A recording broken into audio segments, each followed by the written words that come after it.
The morning started like any other aboard the USS Liberty. Captain Jake Morrison sat in his command chair, watching the stars through the main viewing screen.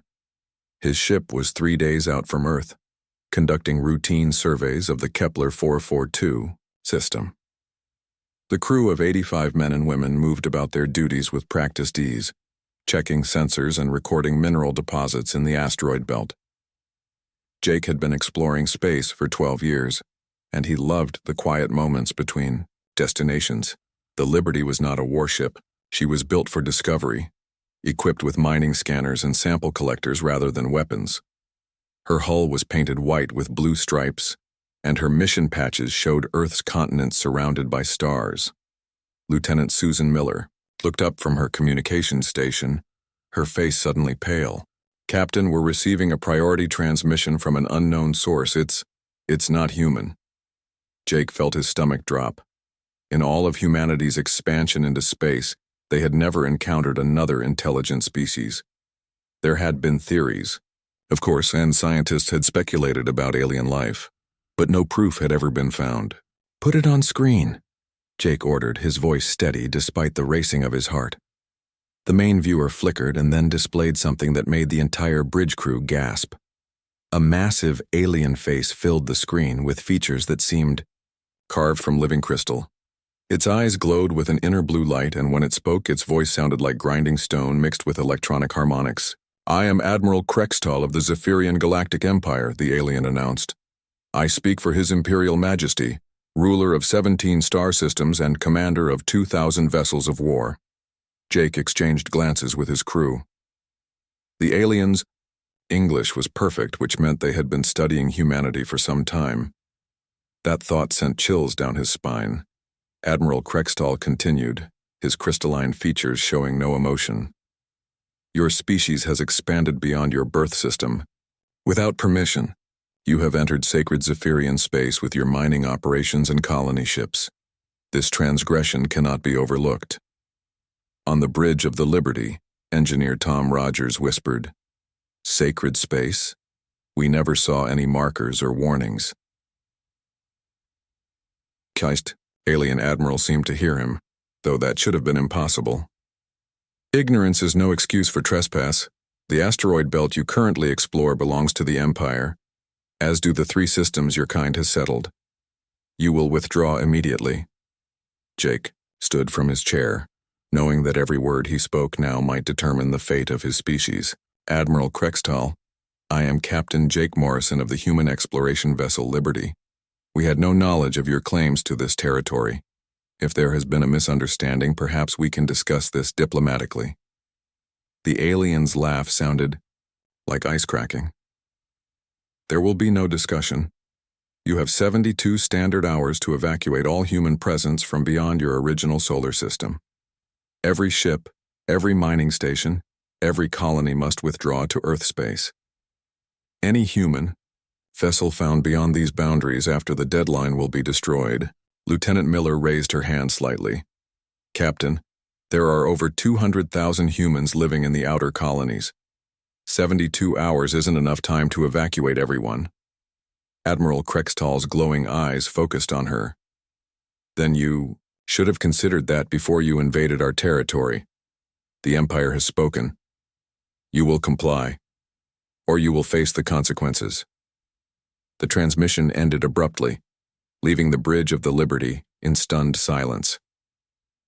Jake looked around at his crew, seeing his own fear reflected in their faces. They were explorers, not soldiers. The Liberty had no weapons beyond a small defensive laser meant for clearing space debris. "Susan, open a channel to Earth Command." "Priority Alpha," Jake ordered. "Tom, I want you to start plotting the fastest course back to Earth space, and make sure our sensor records of this conversation are backed up on every system we have." While his crew worked frantically, Jake stared out at the asteroid field where they had been peacefully conducting surveys just minutes before. Each of those floating rocks now seemed like a potential threat, a reminder that humanity was no longer alone in the universe. The response from Earth Command came faster than expected. President Lisa Carter herself appeared on screen, flanked by Fleet Admiral Ben Rodriguez and Chief of Space Operations Nicole Hayes. Jake had never spoken directly to the president before, and under different circumstances he might have been nervous. "Captain Morrison," President Carter said, her voice calm but tense. "We received your transmission. Can you confirm the authenticity of this alien contact?" "Yes, Madam President. My crew witnessed the entire exchange. The alien knew our language perfectly and seemed familiar with our expansion patterns. I believe they've been watching us for some time." Admiral Rodriguez leaned forward. "Captain, what's your assessment of their military capabilities?" Jake looked at his sensor readings, though they told him very little. "Admiral, I've never seen ships like theirs. Our sensors detected massive energy signatures approaching from the edge of the system, but they're still too far away to get detailed readings. Based on Admiral Krextel's claims about commanding 2,000 vessels, I'd say we're vastly outnumbered." Chief Hayes spoke up. "Captain, we need you to gather as much intelligence as possible about these Zephyrians while returning to Earth. Space. Use passive sensors only. We don't want to provoke them further." President Carter nodded. "Jake, I'm authorizing you to use any means necessary to get your crew home safely. The Liberty may be one of our few sources of information about what we're facing." After the transmission ended, Jake gathered his senior staff in the ship's small conference room.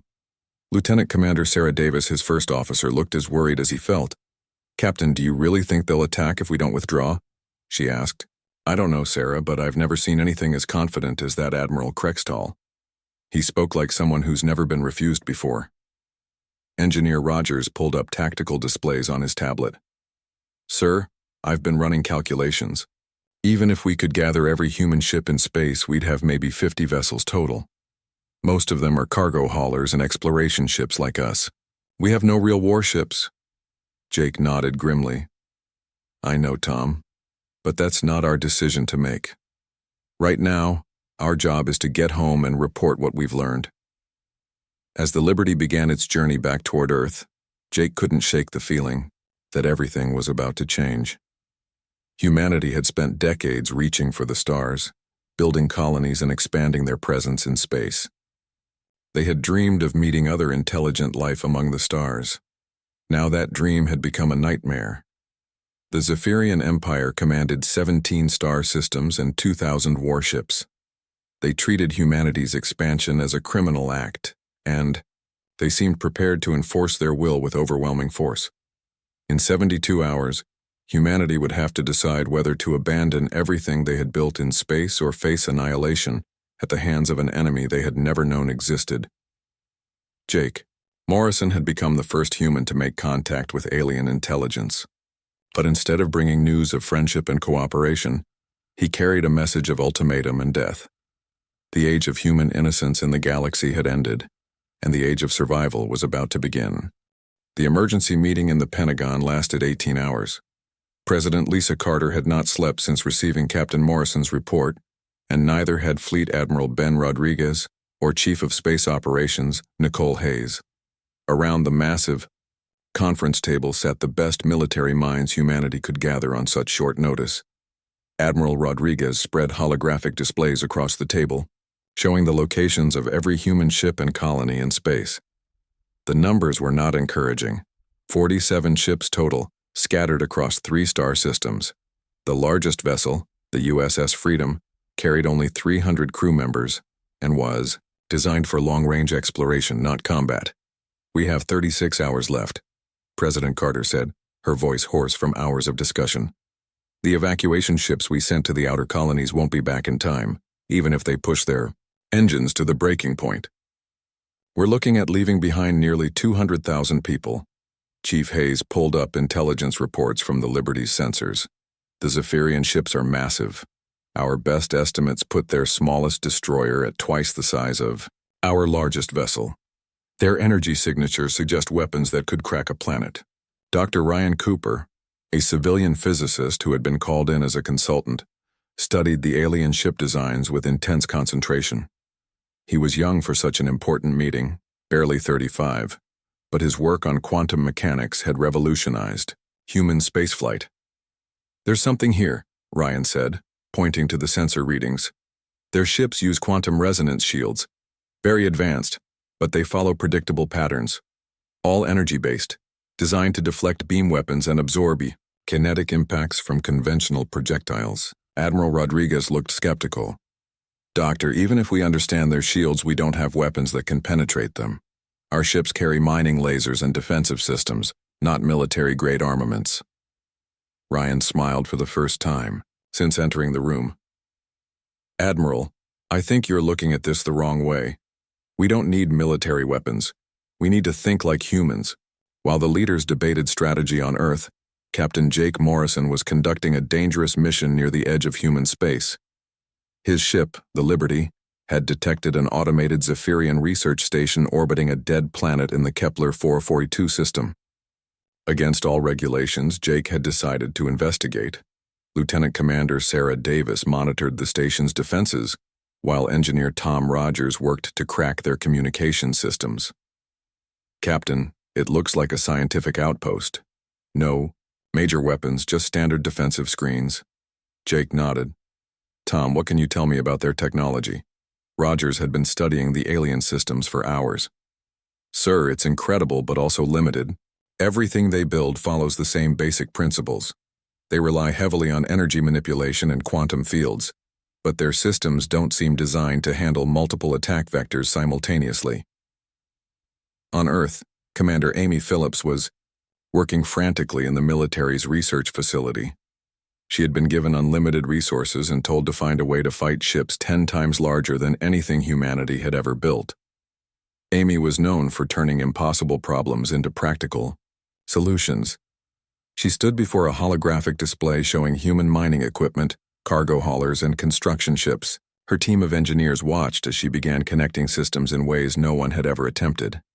We can't build new warships in 36 hours, Amy announced. But we can convert what we have. Look at this. She highlighted a standard cargo vessel. These ships have massive cargo bays and powerful engines designed to haul asteroids. What if we filled those bays with kinetic projectiles? Small, fast-moving objects that can overwhelm their shields through sheer numbers. Lieutenant Kate Johnson, the youngest tactical officer in the human fleet, had been studying every piece of data they had on Zephyrian military doctrine. At 28, she had graduated at the top of her class from the Naval Academy, but she had never expected to plan humanity's first space battle. Their battle formations follow traditional patterns, Kate explained to the assembled officers. Large ships in rigid lines, maximum firepower concentrated forward. They've probably never faced an enemy that doesn't fight the same way. Commander Steve Adams was leading the conversion efforts across human space. Every available ship was being retrofitted with Amy Phillips's designs. Cargo haulers became missile platforms.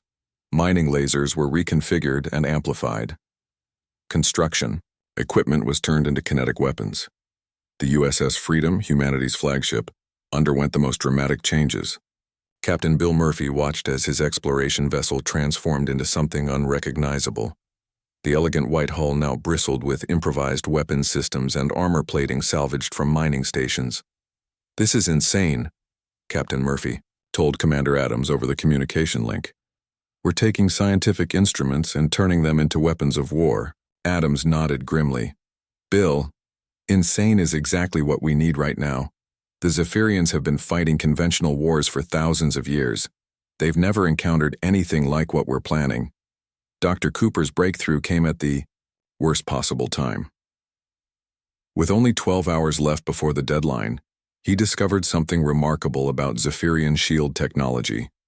Their quantum resonance fields had a fatal weakness, but exploiting it would require perfect timing and coordination.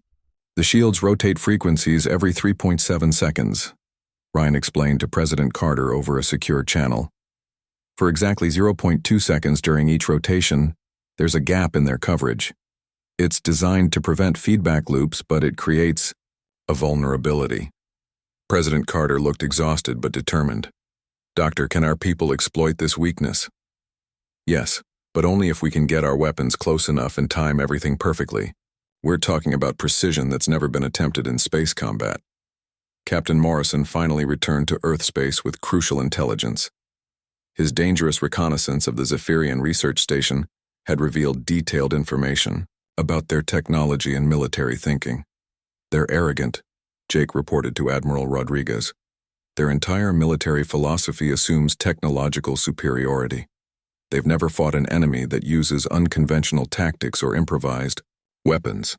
As the deadline approached, the transformed human fleet began moving toward the rendezvous point at the edge of Earth's solar system. Every ship had been converted into something it was never meant to be. Mining vessels carried kinetic projectiles. Exploration ships had become fast attack craft. Even civilian transports had been fitted with improvised weapons. Lieutenant Johnson coordinated the new battle formations from the command center on Earth. Instead of traditional lines of battle, human ships would move in clusters, using their superior maneuverability to confuse and overwhelm the enemy. "Remember," she broadcast to the fleet, "we're not trying to match their firepower. We're trying to be unpredictable. Every move you make should be something they've never seen before." The Zephyrian 7th Armada arrived at the edge of human space exactly on schedule. 300 massive warships emerged from hyperspace, their crystalline hulls gleaming with deadly beauty. Admiral Krextal expected to find frightened humans fleeing in panic or preparing to surrender. Instead, his sensors detected something that made no sense. The human fleet appeared as a cloud of small, fast-moving contacts, darting between asteroids and space debris like schools of fish avoiding predators. "Admiral," his tactical officer reported, "the human vessels are not following standard military formations. Their movements appear random and chaotic."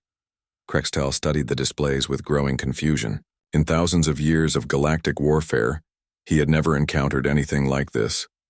The humans were supposed to be a primitive species with basic technology. Yet their ships moved with precision and purpose that suggested advanced tactical thinking. "Open communications," Krextal ordered. "I will give them one final chance to surrender." The response came from Captain Morrison aboard the Liberty. "Admiral Krextal, this is the human fleet. We received your ultimatum and we have an answer for you." Jake's voice was calm and steady, showing no fear despite facing impossible odds. "You wanted our surrender. Instead, you'll witness our defiance. Humanity doesn't back down from bullies no matter how big they are." The transmission ended, and for the first time in his long military career, Admiral Krextal felt something he had never experienced before. These humans were not acting like any defeated species he had ever encountered. They seemed almost eager for the battle to begin. As both fleets prepared for combat, neither side fully understood what was about to happen. The Zephyrians expected a quick victory against primitive opponents. The humans knew they were outgunned and outnumbered, but they had something their enemies had never encountered: the refusal to accept defeat and the ingenuity to turn weakness into strength. Admiral Krextal stared at his tactical display with growing irritation. The human fleet moved in patterns that made no sense according to any military doctrine he had studied in his 300 years of service. Small groups of ships darted between asteroids, never staying in one position long enough for his weapons officers to get a clear target lock. "Begin the attack," Krextal commanded from the bridge of his flagship, the Eternal Dominion. "Show these primitives the power of the Empire." The Zephyrian battle line opened fire with devastating energy beams that could melt through a kilometer of solid steel. Brilliant lances of blue-white light stabbed across space, each shot carrying enough power to destroy a human city. The weapons. Officers expected to see the small human ships vaporized instantly. Instead, their shots hit empty space. The human vessels had scattered like leaves in a hurricane, moving in directions that seemed impossible for ships of their size. Captain Jake Morrison watched from the bridge of the Liberty as massive energy beams passed harmlessly through the space his ship had occupied just seconds before. "All ships, execute Pattern Delta," Morrison broadcast to the human fleet. "Remember, stay moving and stay unpredictable." Lieutenant Kate Johnson had designed Pattern Delta based on the flight patterns of Earthbirds avoiding predators. Human ships moved in small groups, weaving around each other in complex formations that confused the Zephyrian targeting computers. Commander Amy Phillips smiled grimly as her weapon modifications proved their worth. The first wave of human kinetic projectiles struck the Zephyrian shields at precisely the moment Dr. Ryan Cooper had calculated. During the 0.2-second gap in their quantum resonance field, thousands of small metal slugs punched through the barriers and struck the crystalline hulls beneath. The Zephyrian destroyer Crimson Fang shuddered as kinetic rounds tore through its armor plating. Admiral Krextal received damage reports with disbelief. How are their primitive weapons penetrating our shields? His tactical officer studied the sensor readings frantically. Admiral, they're timing their attacks to coincide with our shield rotation cycles. Somehow they've discovered the gap in our defenses. Captain Bill Murphy piloted the converted USS Freedom through a cloud of Zephyrian fighters, his ship's new weapon systems firing continuously. The mining lasers, reconfigured by Phillips's team, cut through enemy armor like hot knives through butter. The Zephyrians had never faced focused beam weapons designed for cutting through asteroid rock. This is freedom to all human vessels, Murphy broadcast. Their fighters can't match our maneuverability. Use your speed advantage and hit them from angles they don't expect. Lieutenant Commander Sarah Davis led a squadron of converted cargo haulers against a Zephyrian cruiser, twice their combined size. Her ships moved in a spiral pattern, each vessel firing kinetic rounds in sequence to maintain constant pressure on the enemy shields. Davis Squadron, this is Liberty, Morrison called over the radio. Nice work on that cruiser. Keep up the pressure and watch for their counterattack. The Zephyrian counterattack came swiftly, but not in the way the humans expected. Instead of energy weapons, the aliens launched clouds of crystalline fragments that moved like guided missiles. Each fragment was the size of a small spacecraft and programmed to home in on human ships. Engineer Tom Rogers aboard the Liberty quickly analyzed the incoming projectiles. Captain, these aren't standard missiles. They're using some kind of quantum guidance system. Our jamming equipment won't work against them. Morrison made a split-second decision that would have horrified any conventional military commander. All ships, use the asteroids as shields. Get as close to the rocks as possible. The human fleet dove into the nearby asteroid field, using the floating mountains of stone and metal as cover from the Zephyrian guided weapons. The crystalline fragments struck the asteroids instead of their intended targets, creating spectacular explosions that lit up space like fireworks. Commander Steve Adams led his engineering squadron in an attack that no military academy had ever taught. His ships approached a massive Zephyrian battleship from below, using their construction equipment as weapons. Plasma cutters designed for ship repair sliced through the enemy's hull like it was made of paper. Admiral Krextal watched in horror as his supposedly invincible fleet began taking serious damage. The humans fought like nothing he had ever encountered. They used tools as weapons, turned defensive maneuvers into attacks, and seemed to treat the laws of space combat as mere suggestions. Admiral, his communications officer reported, "We're receiving distress calls from 12 ships. The humans are targeting our weapons systems and engines, not trying to destroy us outright." Krextal found this even more disturbing than total destruction would have been. "They're disabling us deliberately. They want to capture our technology." Dr. Cooper's gravity bombs proved to be the most devastating surprise of the battle. These devices, based on human mining equipment used to break up large asteroids, created localized gravitational fields that crushed Zephyrian ships from the inside. The aliens' crystalline hull construction, designed to withstand energy weapons, shattered like glass under gravitational stress.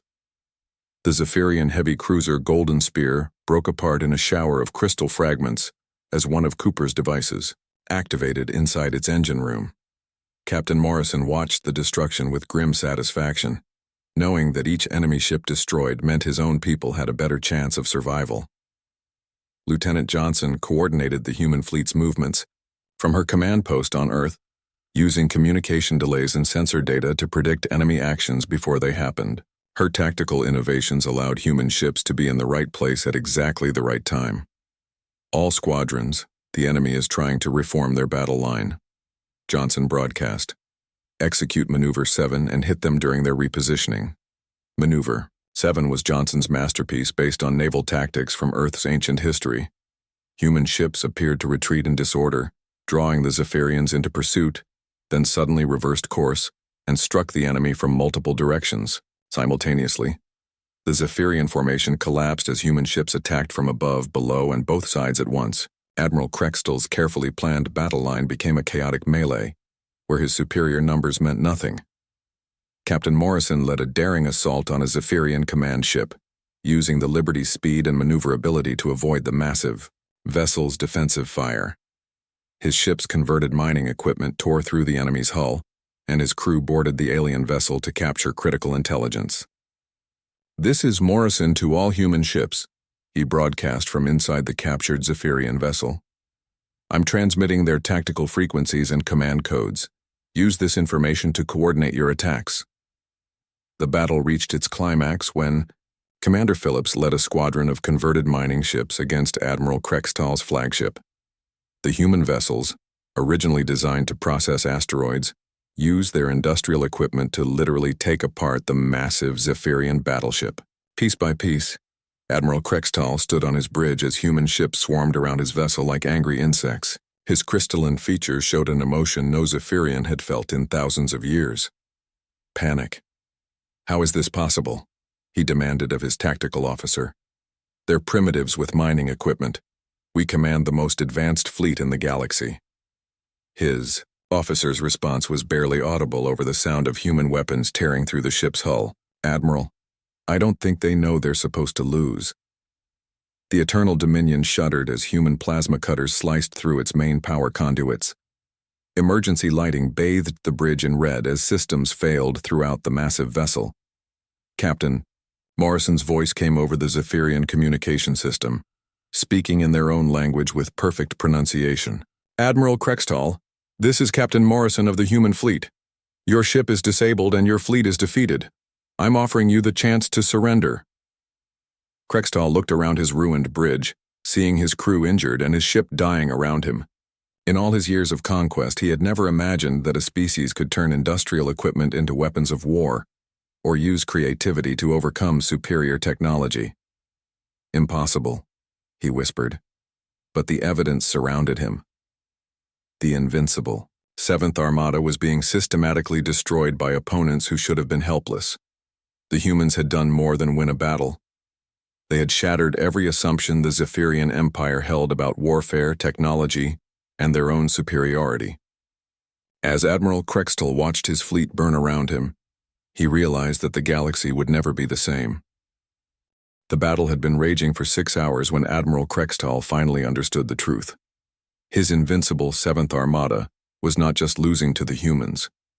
It was being completely destroyed by opponents who treated warfare like a creative art form rather than a science.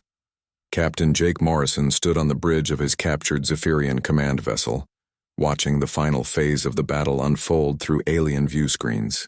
The human fleet moved through space like a pack of wolves, coordinating their attacks with deadly precision. Every movement served a purpose. Every shot was carefully aimed to disable rather than destroy completely.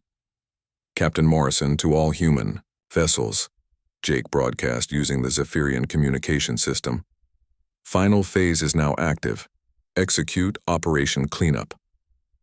Operation Cleanup was Lieutenant Kate Johnson's final tactical masterpiece. Instead of continuing the chaotic battle, human ships began herding the remaining Zephyrian vessels into smaller groups, cutting off their escape routes and forcing them to surrender one by one. Commander Amy Phillips watched from the USS Freedom as her converted mining ship systematically dismantled the last Zephyrian battlecruiser. The alien vessel's crystalline hull, which had seemed so beautiful and indestructible hours earlier, now broke apart under the focused assault of human industrial equipment. "This is Phillips to all engineering teams," she announced. "Remember, we want their technology intact. Disable their weapons and engines, but preserve their data systems." Dr. Ryan Cooper had moved his operations to a captured Zephyrian science vessel, where he studied alien technology with childlike excitement. The quantum resonance systems that had seemed so advanced were actually quite simple once he understood their basic principles. "Incredible," Ryan muttered as he examined an alien power core. "They've been using the same basic designs for thousands of years. No innovation, no adaptation. They just built bigger and bigger versions of the same old technology." Admiral Krextal received the final damage reports with growing despair. Of his 300 ships, only 37 remained operational. The rest were either destroyed or completely disabled by human attacks. His tactical officer, a young Zephyrian named Vexmore, stared at the battle displays in shock. "Admiral, how did they defeat us so completely?" Vexmore asked. "We had every advantage. Superior numbers, better weapons, stronger shields." Krextal looked at the human ships dancing between the wreckage of his fleet. "They didn't fight us, Vexmore, they solved us. Like we were a puzzle to be taken apart rather than an enemy to be destroyed." Captain Bill Murphy led the final assault on the Woe Zephyrian flagship. His converted exploration vessel, the USS Freedom, had been transformed into something that looked more like a floating factory than a warship. Mechanical arms that had once been used for collecting samples now tore through alien armor plating with ruthless efficiency. "Freedom to liberty," Murphy called over the radio. "The flagship is disabled. Admiral Krextal is requesting permission to speak with our commander."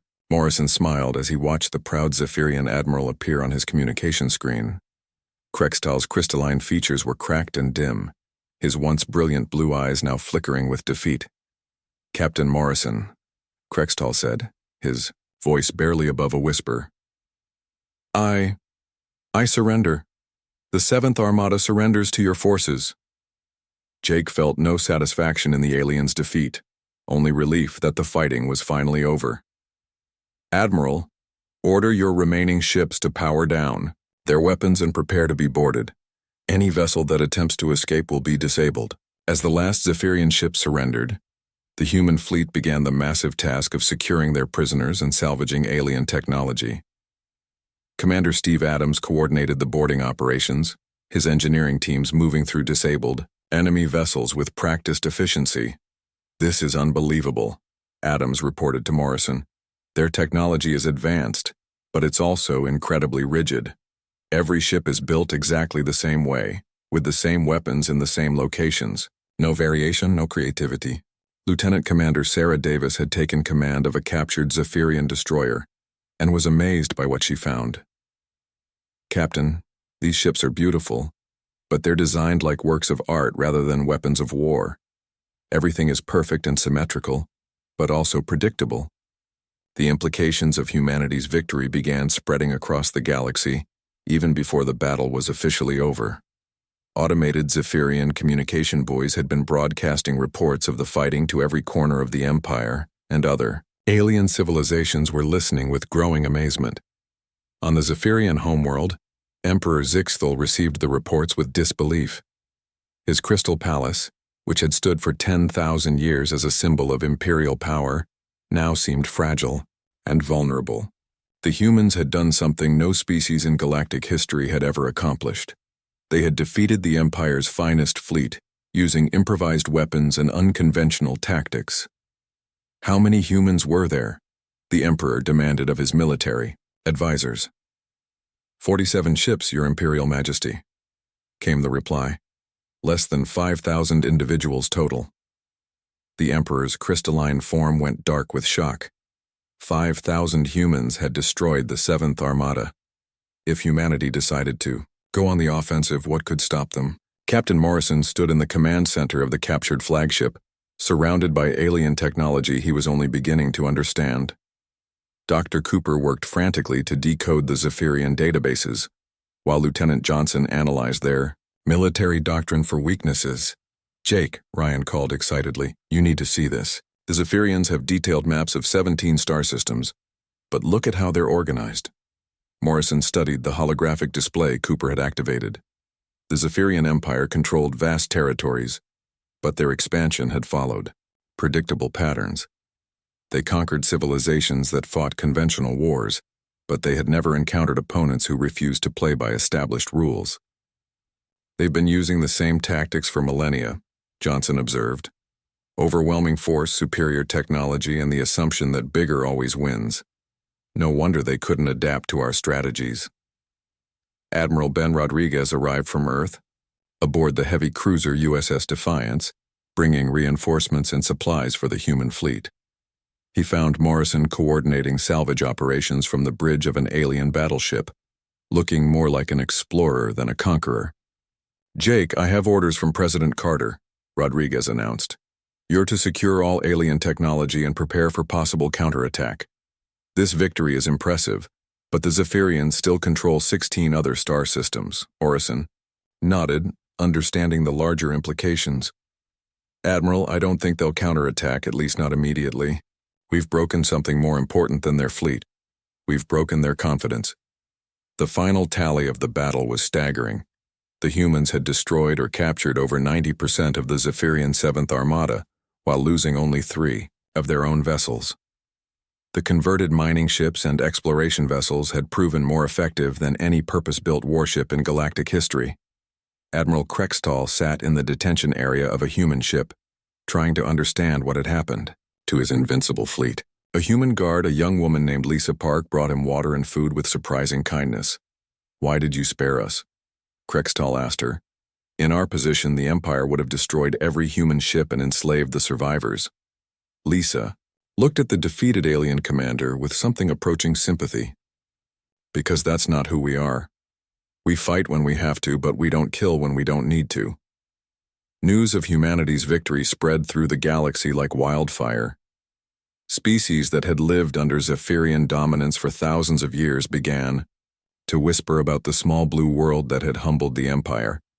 For the first time in galactic history, the idea of resistance seemed possible. On Earth, President Carter addressed the world with news that would change everything. "My fellow humans, today we proved that creativity and determination can overcome any obstacle. We face an uncertain future, but we face it as free people who bow to no empire." The age of human expansion had truly begun, but it would be expansion based on innovation rather than conquest. The galaxy had learned that humanity possessed something more dangerous than any weapon: the ability to look at impossible odds and see them as puzzles waiting to be solved. As the human fleet prepared for the journey home, Captain Morrison looked out at the wreckage of the once mighty 7th Armada. They had won this battle through ingenuity and courage, but the real war for humanity's place in the galaxy was just beginning. The Zephyrian Empire would not forget this defeat, and neither would the dozens of other species watching from the shadows. Humanity had announced its presence to the galaxy in the most dramatic way possible. Now they would have to prove they deserved the freedom they had fought so hard to protect.